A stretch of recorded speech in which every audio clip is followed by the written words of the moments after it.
नमस्कार, मैं हूं अनुराधा प्रसाद और आप देख रहे हैं इतिहास गवाह है। न्यूज 24 के इस खास सीरीज में अब बात पंजाब की, जहां चुनाव बहुत रोचक बन चुका है, जहां चुनाव में जीत के लिए एक से एक दांव आजमाए जा रहे हैं। अवैध खनन केस में मुख्यमंत्री चरणजीत सिंह चन्नी के भतीजे भूपेंद्र सिंह हनी को गिरफ्तार किया जा चुका है। पंजाब के अखाड़े में यह भी समझना मुश्किल हो गया है कि कौन अपनों से लड़ रहा है और कौन विरोधियों से। इस बार के चुनावी जंग में दोस्त और दुश्मनों के बीच फर्क करना मुश्किल है। पंजाब के अखाड़े में उतरी सियासी पार्टियां अपने अपने हिसाब से चुनाव को अपने पक्ष में करने की मुहिम में जुटी हुई हैं। 20 फरवरी को पंजाब के लोगों को अपने वोट से तय करना है कि उन्हें कैसी सरकार चाहिए। ऐसा पहली बार हो रहा है जब पंजाब के चुनावी अखाड़े में बहुकोणीय मुकाबला है। सभी पार्टियां बड़े बड़े दावे कर रही हैं। हमने आपको पंजाब की राजनीति के उन अहम पड़ावों से रूबरू करवाने का फैसला किया है जिसे जानना और समझना पंजाब के हर वोटर के लिए जरूरी है। इतिहास गवाह है पंजाब स्पेशल में आज मैं आपको समझाने की कोशिश करूंगी कि क्या है पंजाब की पावर पॉलिटिक्स का मिजाज।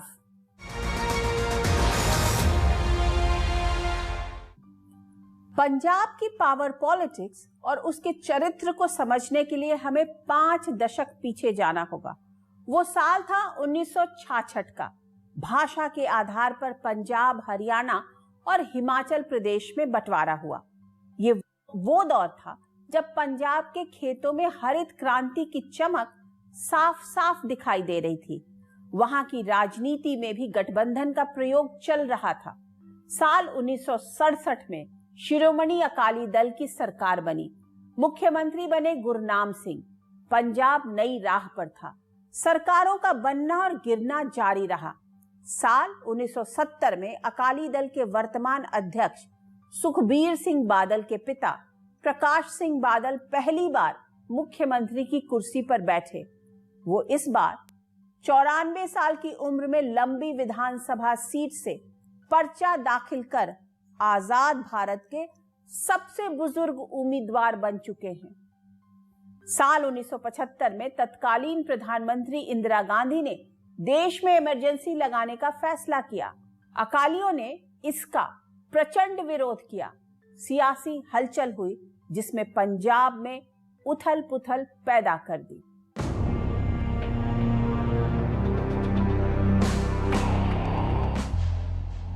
भाइयों और बहनों, राष्ट्रपति जी ने आपातकाल की घोषणा की है। 26 जून 1975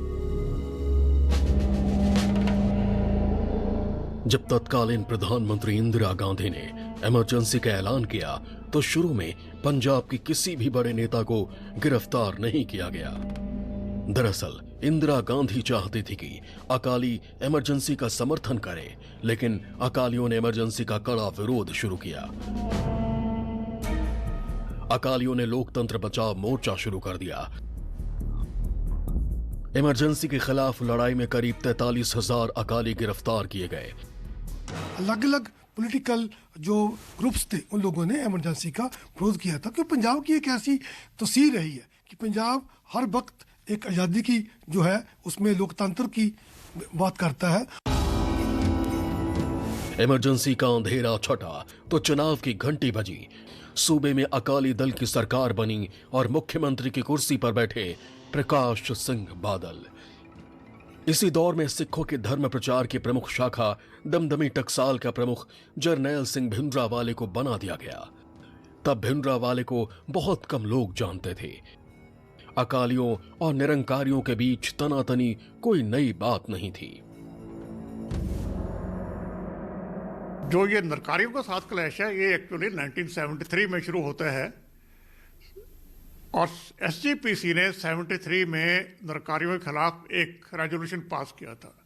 उस रेजोल्यूशन के बाद उनसे टक्कर लेने के लिए दमदमी टकसाल और अखंड कीर्तनी जैसा आगे आए।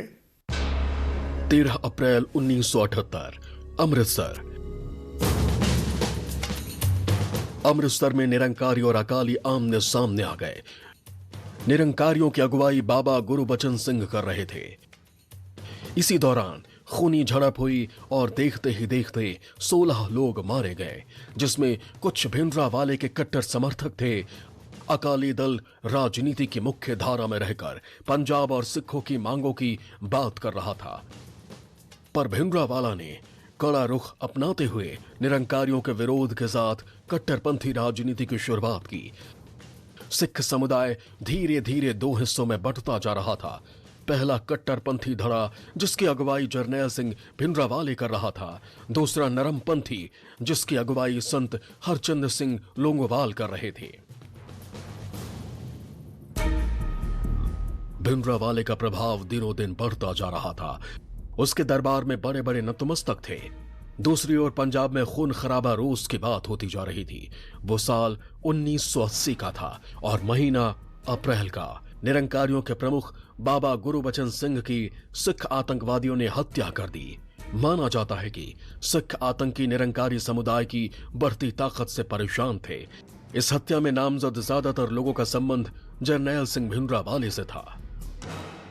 उस दौर में पंजाब कांग्रेस में ज्ञानी जैल सिंह और दरबारा सिंह के बीच वर्चस्व की लड़ाई जारी थी। दोनों की राजनीति में बड़ा अंतर था। ज्ञानी जैल सिंह की राजनीति अकालियों से मिलती जुलती थी। वो खुद को पंथक राजनीति के करीब दिखने की कोशिश करते थे, जबकि दरबारा सिंह कांग्रेस की सेक्युलर पॉलिटिक्स को आगे बढ़ाने में यकीन रखते थे। 1980 के लोकसभा चुनाव में कांग्रेस की सत्ता में वापसी हो गई। इंदिरा गांधी के एजेंडे में तब पंजाब सबसे ऊपर था, इसलिए उन्होंने ज्ञानी जैल सिंह को देश का गृह मंत्री बनाया। इससे उन्होंने पंजाब कांग्रेस में चल रही वर्चस्व की लड़ाई को टाल दिया। इंदिरा गांधी ने सत्ता में आने के बाद ही पंजाब की प्रकाश सिंह बादल सरकार को बर्खास्त कर दिया। अकालियों के साथ उनके रिश्ते बहुत खराब हो गए। पंजाब में विधानसभा चुनाव का ऐलान हुआ और कांग्रेस की सत्ता में वापसी हुई। मुख्यमंत्री की कुर्सी के लिए इंदिरा गांधी की पसंद बने यानी जैल सिंह के धुर विरोधी दरबारा सिंह। पंजाब के नए मुख्यमंत्री यानी दरबारा सिंह ने अलगाववादियों में कोई भेदभाव नहीं किया। सबको एक चश्मे से देखना और कुचलना शुरू कर दिया। कट्टरपंथियों के भीतर एक डर बैठने लगा कि कांग्रेस पार्टी सिखों की संस्कृति को हिंदू संस्कृति में घुलाना चाहती है। अकालियों को अपनी राजनीतिक जमीन तैयार करने का एक बड़ा मौका मिल गया। उन्होंने एक ऐसे प्रस्ताव को जिंदा कर दिया जो 7 साल पुराना था। इस घटना ने पंजाब की जमीन पर बोए गए अलगाव के बीज को खाद पानी देने का काम किया। उस दौर में पंजाब को अलग देश बनाने की मांग जोर पकड़ने लगी। हाथों में हथियार थामे अलगाववादी खालिस्तान जिंदाबाद के नारे लगाने लगे। हिंसा और खून खराबा तेजी से बढ़ता जा रहा था। बात 1982 की है। दिल्ली में एशियाड खेल होने वाले थे, जिसका भिंडरावाले ने विरोध किया। सुरक्षा के नाम पर 1,500 से अधिक लोगों को गिरफ्तार किया गया, जिससे कट्टर सिख भड़क गए। इसका पूरा फायदा भिंडरावाले ने उठाया। भिंडरावाले ने अपना हेडक्वार्टर स्वर्ण मंदिर के अंदर अकाल तख्त में शिफ्ट कर लिया। संभवतः उसे लगने लगा था कि सरकार उसके खिलाफ एक्शन ले सकती है, लेकिन यह भरोसा भी था कि सेना मंदिर के भीतर घुसने की हिम्मत नहीं करेगी। कुछ दिनों में ही भिंडरावाले ने स्वर्ण मंदिर को किले में तब्दील कर दिया। मंदिर के अंदर हथियारों का बड़ा जखीरा आ चुका था। वहाँ से उन्होंने अपना मूवमेंट शुरू कर दी। वहाँ से उन्होंने अपना प्रोग्राम शुरू कर दिया। वहाँ पे वो डेली अपना एक सम्मेलन करते थे। ऑर्गेनाइजेशन वहाँ से उन्होंने बनानी शुरू कर दी। वहीं से उन्होंने अपना सारा काम शुरू किया। अलगाववादी सीधे सीधे सूबे की दरबारा सिंह सरकार को चुनौती दे रहे थे। पुलिस का इकबाल धीरे धीरे खत्म होता जा रहा था। इस दौरान जालंधर के पास पंजाब रोडवेज की बस को कुछ हथियारबंद लोगों ने रोक लिया और कई हिंदुओं की गोली मारकर हत्या कर दी। ऐसे में इंदिरा सरकार ने पंजाब की दरबारा सिंह सरकार को बर्खास्त कर दिया और राष्ट्रपति शासन लगा दिया। मार्च 1984 तक हिंसक घटनाओं में 298 लोग मारे जा चुके थे। कहा जाता है कि इंदिरा गांधी ने बातचीत के जरिए मसले को सुलझाने की पूरी कोशिश की। यहां तक कि उनकी अकाली नेताओं के साथ 3 बार बातचीत हुई, लेकिन जब हरियाणा में सिखों के खिलाफ हिंसा हुई और बातचीत टूट गई, पुलिस की तमाम कोशिशों के बाद भी हिंसा थमने का नाम नहीं ले रही थी। हालात संभालना पुलिस के लिए मुश्किल होता जा रहा था। ऐसे में इंदिरा गांधी ने एक बड़ा और कड़ा फैसला लिया। 1 जून 1984 पैरामिलिट्री के जवानों ने स्वर्ण मंदिर कैंपस के आसपास के इलाके को घेर लिया। जवानों ने पोजीशन ली। गोलियां दोनों ओर से चल रही थी। श्री हरमंदिर साहिब कैंपस के भीतर तगड़ी किलेबंदी की गई थी। हथियारों से लैस भिंडरावाले की फौज पूरी तरह से तैयार थी। इसमें से एक थे शाहबेग सिंह। मैंने पूछा आप कैसे आ गए आर्मी से? तो कहने लगे यार जिस दिन मेरा आखिरी दिन था रिटायरमेंट का, तो general Raina was the army chief और उसने मुझे डिसमिस कर दिया 1 दिन पहले। तो मैंने कहा वो कैसे हो गया? कहता मेरे पास काफ़ी उनके इल्ज़ाम लगा रखे थे मेरे पर करप्शन के, ज़रूरत को घर करा के कोर्ट मार्शल कर दिया मेरा, और उसके बाद मुझे डिसमिस कर दिया उन्होंने। और मेरे को जो फेयरवेल मिलना था वो फेयरवेल भी नहीं मिला उन्हें। तो कहता मैं बहुत दुखी था और मैं वहाँ से छोड़ के आके मैं भिंडरावाले के साथ मिल गया आके यहाँ पर। 5 जून 1984 ऑपरेशन ब्लू स्टार। रात के अंधेरे में करीब 10:30 बजे कमांडो की एक टुकड़ी स्वर्ण मंदिर में दाखिल हुई। चारों ओर से कमांडोज पर फायरिंग शुरू हुई। कुछ मिनटों में ही 20 से ज्यादा जवान शहीद हो गए। ऑपरेशन ब्लू स्टार के कमांडर थे major general KS Brar. Army वालों ने देखा ही नहीं कि वहाँ पे लोग बैठे हैं, उधर बैठे। तो जब ये लोग अटैक करने अंदर गए तो वहाँ बंदूक लगे, वो तैयार बैठे थे। उन्होंने गोलियां चला दी, सबके पैरों में लगी। तो कम से कम ये तो 400-500 ये तो हमारे जो जवान थे वो वहीं गिर गए सारे। मरे नहीं, लेकिन उनके सब पैर वैर सब खत्म हो गए। ऐसे में सेना को एक ही रास्ता दिख रहा था, टैंक से हमला करने का। लेकिन टैंक भेजने से पहले बख्तरबंद गाड़ी के जरिए कमांडो को दाखिल कराने की कोशिश हुई, लेकिन अलगाववादियों ने बख्तरबंद गाड़ी को ग्रेनेड लॉन्चर से उड़ा दिया। ऐसे में जनरल बरार ने अलगाववादियों के सफाई के लिए टैंक के इस्तेमाल की इजाजत मांगी। सरकार ने सूरज की पहली किरण निकलने से ठीक पहले ही मेजर जनरल KS बरार को टैंकों के इस्तेमाल की इजाजत दी। 6 जून 1984 सुबह 5:21।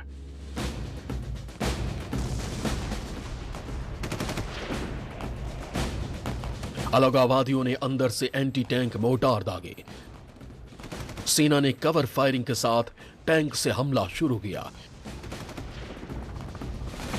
चारों ओर लाशें बिछ गई। भिंडरावाला मारा गया, उसके साथी मारे गए। कुछ ऐसे हालात बन गए कि इंदिरा गांधी ने उस समय कहना आर्मी बुला ली। आर्मी के कारण फिर कहना वहाँ ऑपरेशन हुआ। तो मेरा ख्याल है कि बहुत सारे लोगों ने उस समय उसको एडवाइस भी किया था कि ऐसा काम ना करो, इससे हालात और बिगड़ जाएंगे, क्योंकि धार्मिक मसला है इतना बड़ा, मतलब ये और हालात बिगड़ जाएंगे। तो ऐसा ही हुआ। ऑपरेशन इतना गोपनीय तरीके से हुआ कि इसकी जानकारी कैबिनेट तक को भी नहीं थी। राष्ट्रपति ज्ञानी ज़ैल सिंह को भी इसके बारे में नहीं बताया गया था। जैसे ही ऑपरेशन ब्लू स्टार की खबर देश दुनिया में फैली, नए तरह का आक्रोश पैदा हुआ। स्वर्ण मंदिर कैंपस में कार्रवाई को बहुत से सिखों ने अपने धर्म पर हमले जैसा माना। सिखों ने अपनी नाराजगी जाहिर करने के लिए या तो अपने पदों से इस्तीफा दे दिया या फिर सरकार की ओर से दिए गए सम्मान लौटा दिए। ऑपरेशन ब्लू स्टार के करीब 4 महीने बाद इंदिरा गांधी की उनके ही 2 सिख अंगरक्षकों ने गोली मारकर हत्या कर दी। उसके बाद हिंसा भड़क गई, जिसमें करीब 3000 लोग मारे गए।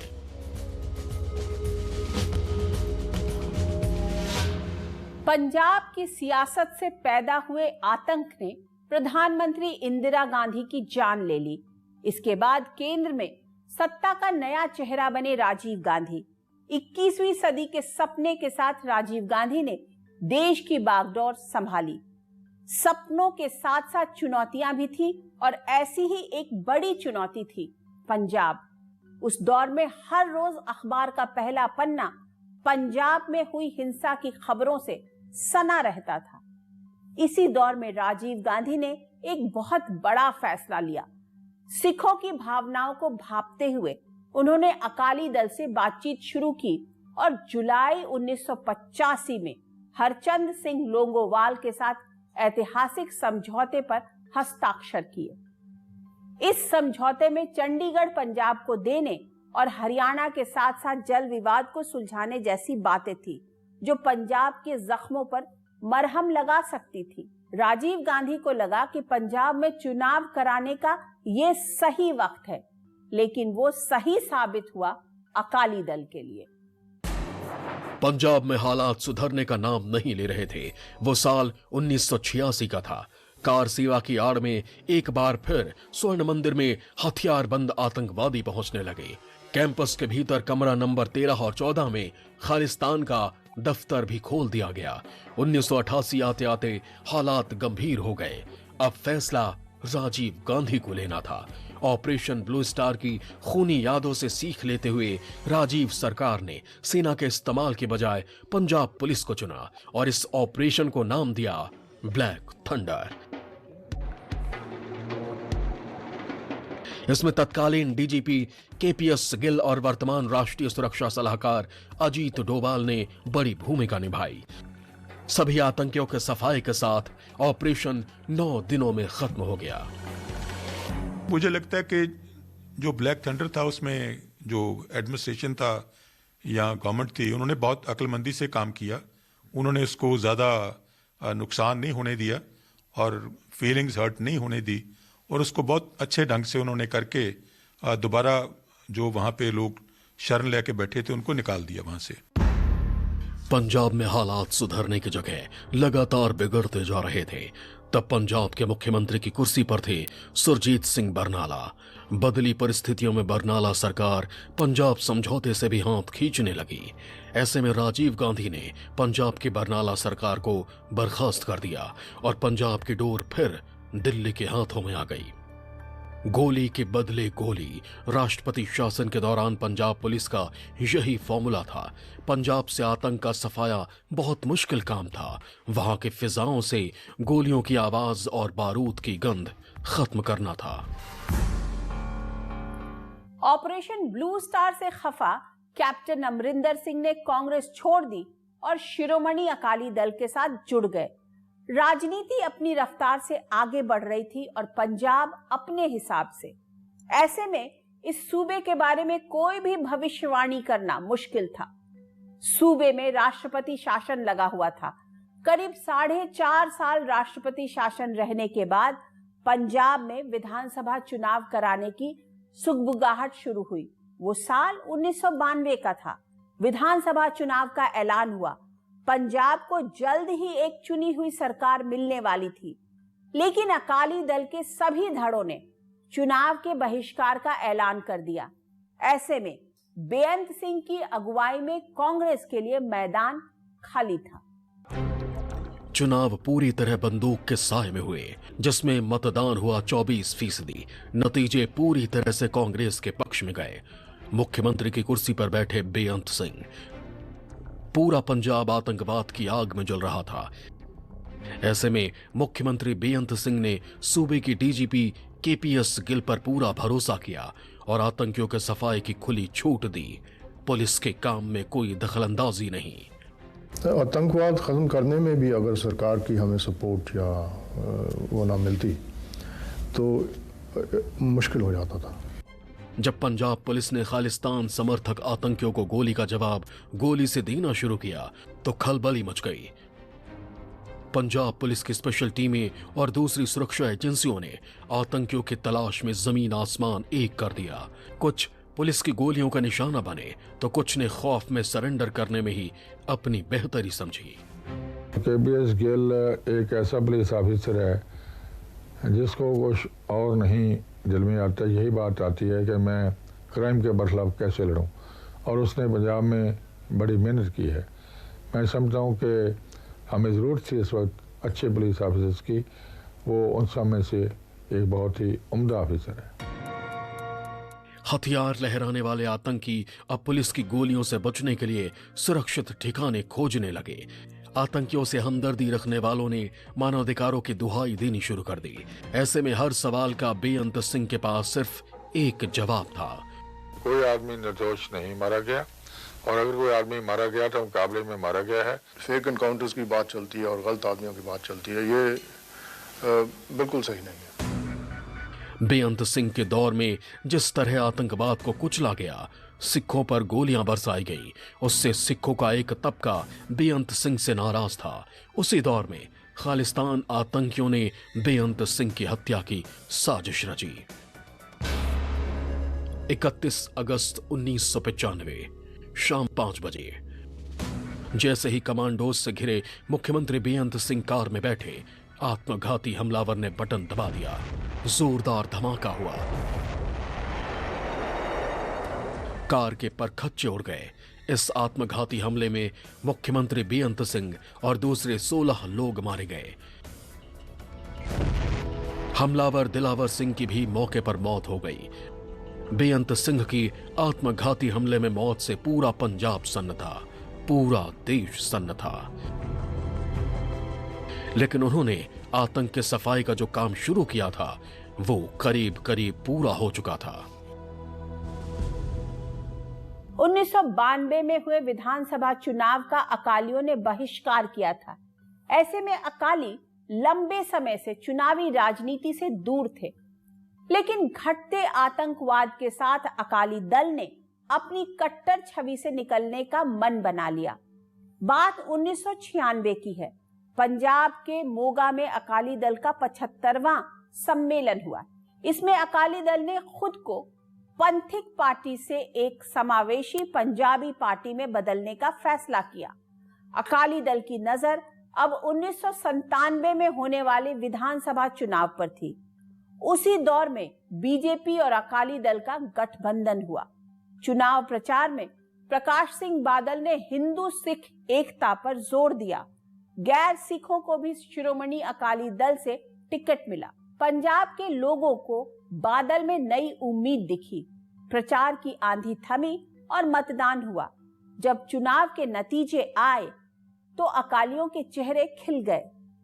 पंजाब विधानसभा की 117 सीटों में से 93 पर अकाली बीजेपी गठबंधन के उम्मीदवार जीते। सूबे के लोगों ने प्रकाश सिंह बादल को अपना शिरोमणि चुन लिया। प्रकाश सिंह बादल सूबे के मुख्यमंत्री की कुर्सी पर थे। इसी दौर में मुख्यमंत्री बादल की पार्टी के दूसरे बड़े नेताओं से मतभेद बढ़ने लगे। 1998 में पंजाब के आदमपुर हल्के उपचुनाव में अकाली पार्टी हार गई। तत्कालीन शिरोमणि गुरुद्वारा प्रबंधक कमेटी के अध्यक्ष गुरुचरण सिंह तोहड़ा ने पार्टी नेतृत्व पर सवाल उठाया। उन्होंने यहां तक कह डाला कि बादल को पार्टी अध्यक्ष पद छोड़ देना चाहिए। बात इतनी बढ़ गई कि बादल ने तोहड़ा को पार्टी से बाहर का रास्ता दिखा दिया। जवाब में गुरुचरण सिंह तोहड़ा ने बना ली सर्व हिंद शिरोमणि अकाली दल। बादल साहब, लेकिन उनकी पर्सनल एम्बिशन थी कि सबको उन्होंने अकाली दल में जो उनके कॉम्पिटिटर्स थे एक एक करके ख़त्म किया। और आज जो अकाली दल की जो मेन प्रॉब्लम आज है कि बादल फैमिली के अलावा जो है जो लीडिंग जो वो थे वो सब थोड़े दूर हुए हैं। एक और अकालियों के बीच वर्चस्व की लड़ाई चल रही थी, दूसरी ओर कांग्रेस खुद को मजबूत करने में जुटी थी। ये वो दौर था जब कांग्रेस की राजनीति में सोनिया गांधी पूरी तरह एक्टिव हो चुकी थी। कैप्टन अमरिंदर सिंह को राजनीति में लेकर राजीव गांधी आए थे। कांग्रेस के बाद अकाली दल और अकाली दल के बाद कैप्टन की खुद की पार्टी। कैप्टन की अकाली दल पंथिक पंजाब की राजनीति में कोई खास जगह नहीं बना पा रही थी। ऐसे में सोनिया गांधी ने कैप्टन की सियासी उलझन को समझा और उनकी कांग्रेस में दोबारा वापसी करवाई। एक तरह से न्यू चेहरा उभर के आया, आइकॉनिक थे, महाराजा पटियाला रह चुके, मतलब कि उसी परिवार से थे, तो ये सामने आए तो इनका एक कैरिस्मा था, तो इन्होंने प्रचार करने में बहुत मदद की। कांग्रेस और इनका आपस में तालमेल बहुत अच्छा बैठा। अब पंजाब कांग्रेस कमेटी की कमान कैप्टन अमरिंदर सिंह के हाथों में थी। कांग्रेस की नजर पूरी तरह से पंजाब के मालवा पर थी। विधानसभा चुनाव की घंटी बजी और पंजाब का रण सज गया। कांग्रेस ने बादल सरकार पर सीधा हमला बोला, भ्रष्टाचार और विकास को बड़ा मुद्दा बनाया। विधानसभा चुनाव के नतीजे आए तो कांग्रेसियों के चेहरे खिल गए। मालवा में अकालियों की सियासी जमीन कांग्रेस ने खिसका दी। तोहड़ा की पार्टी के भी चुनावों में उतरने का सीधा नुकसान शिरोमणि अकाली दल को हुआ। अब पंजाब की कमान कैप्टन अमरिंदर सिंह के हाथों में आ गई।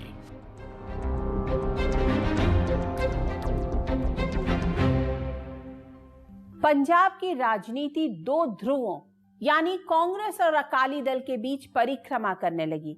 पंजाब की सत्ता टेबल टेनिस के गेंद जैसी बन गई, जो कभी कांग्रेस के पाले में तो कभी अकालियों के पाले में आती जाती रही। इस दौरान बड़े पैमाने पर पंजाब के नौजवान नशाखोरी की चपेट में आए। किसानों के मुद्दे भी ज्यों के त्यों मुंह बाए खड़े रहे। साल 2017 में पंजाब की पावर पॉलिटिक्स में आम आदमी पार्टी ने एंट्री ली। भ्रष्टाचार और नशाखोरी को बड़ा मुद्दा बनाया, लेकिन बाजी मारी कैप्टन अमरिंदर सिंह ने। एक बार फिर पंजाब चुनाव के मुहाने पर खड़ा है, जहां 20 फरवरी को लोगों को नए पंजाब के लिए अपनी वोट की ताकत का इस्तेमाल करना है। इतिहास गवाह है पंजाब स्पेशल में आज बस इतना ही। कल आपको बताएंगे पंजाब पॉलिटिक्स को प्रभावित करने वाले बड़े फैक्टर्स के बारे में।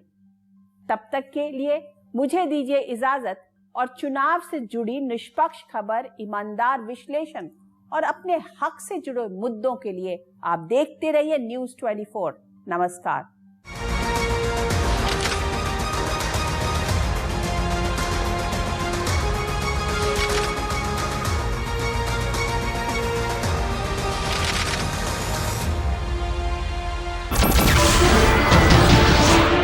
नमस्कार, मैं हूं मानक गुप्ता।